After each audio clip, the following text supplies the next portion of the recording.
Welcome to High Infidelity, the best cheating videos on YouTube. If you enjoy this content, remember to subscribe and turn on notifications. Now let's get into the video.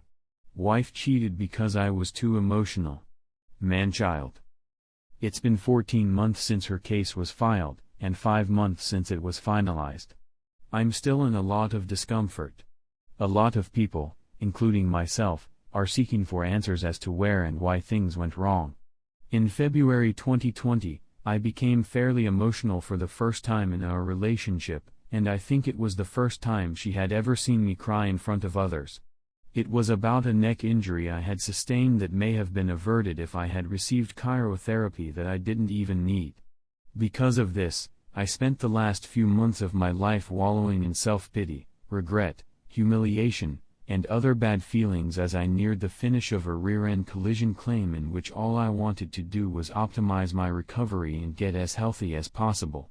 As a consequence, my expectations were completely flipped upside down, and I was confronted with new agony and limitations that were much greater than those I had experienced as a result of the vehicle accident 2 years before. She started conversing with someone she met while working on a task for her employer less than a month after I began to sink into a sad state. The same time, she felt she had been let down by expectations. We were forced to relocate from our home for a full 7 months to allow for a total makeover according to her specifications, and COVID was on top of the situation. I went to work every day, but she didn't since her firm was in the food industry. I can't help but believe that it was my mental state that depleted any remaining desire for me at the time. As a consequence, my trauma has now been worsened, and I have decided to divorce my husband.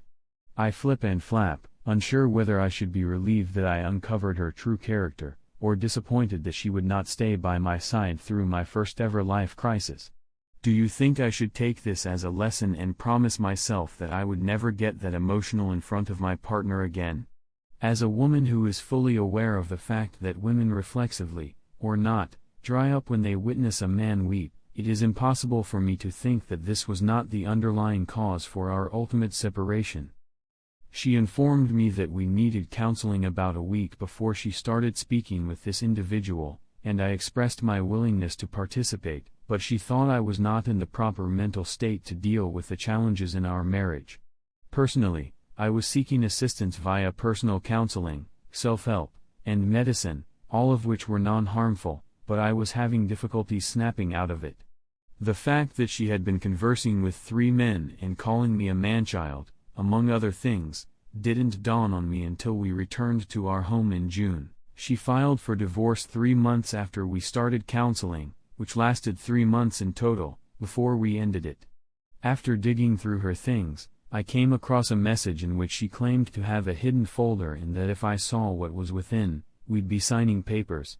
At the moment, the feeling of betrayal in my mind was too overwhelming to overcome. All in all, it was a depressing experience. We had a beautiful relationship for 11 years, and we were married for 6 years throughout that time. I loved her and cherish her much more now that she is gone. Attempting to view this as a blessing in disguise, I often assumed that if I hadn't been harmed, it would not have resulted in my depression and her eventual infidelity, but that is not how things turned out in the end. A decade ago, we were just 3 months into our relationship when she physically cheated on me. I never imagined it would happen again. I'm now apprehensive of expressing myself emotionally in any future relationships.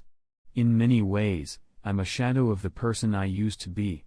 My life has altered considerably since I last wrote about it 2 years ago. Suicidal thoughts are rampant, and there is nothing left to live for. We didn't desire children and had a diverse variety of hobbies, so we didn't have any. Because they were all I had, I decided to keep the house and the 2 dogs. And my parents, even though I feel each of them has only 1 or 2 years left to live at this point. I'm now in therapy and have been on Zoloft for the last 3 weeks. I'm still having trouble getting rid of my ruminative thoughts and negative perspective. Story 2. Married for 19 years before my wife cheated on me. This is my first visit to Reddit. I'm looking forward to it. I'll be 75 years old in July, and I've seen a lot in my time. To be really honest, I wanted to tell my story to the younger generation before I passed away.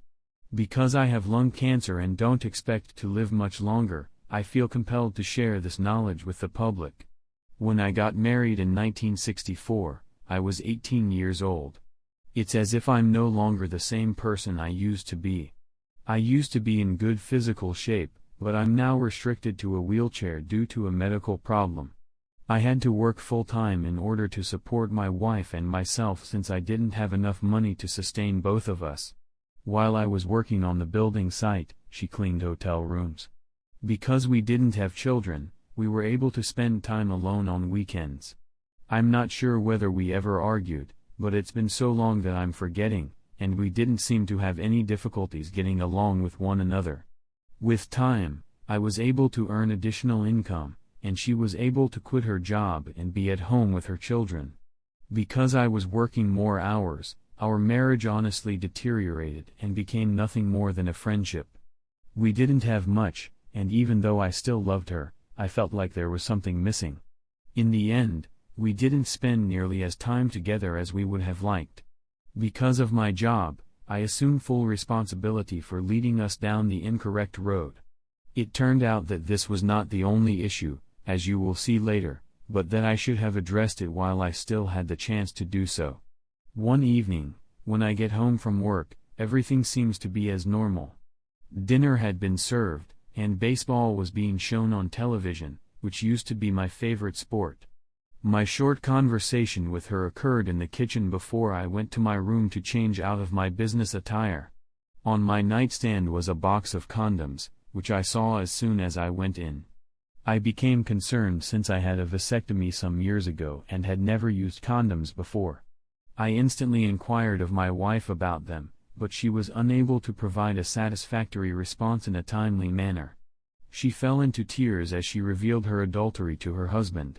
While I was gone, she had a colleague over and it seems that she did not properly dispose of the condoms. I'm not ashamed to admit that I, too, was brought to tears after hearing what she had to say about her mother. When I questioned her about why she did this, she said that she was not attracted to me, that she was lonely, and that she did not like our. I couldn't come up with anything to say, so I decided to go away. After 19 years of marriage, we decided to separate. When I was in my 30s, I was a complete disaster. I had lost all hope and drive to continue.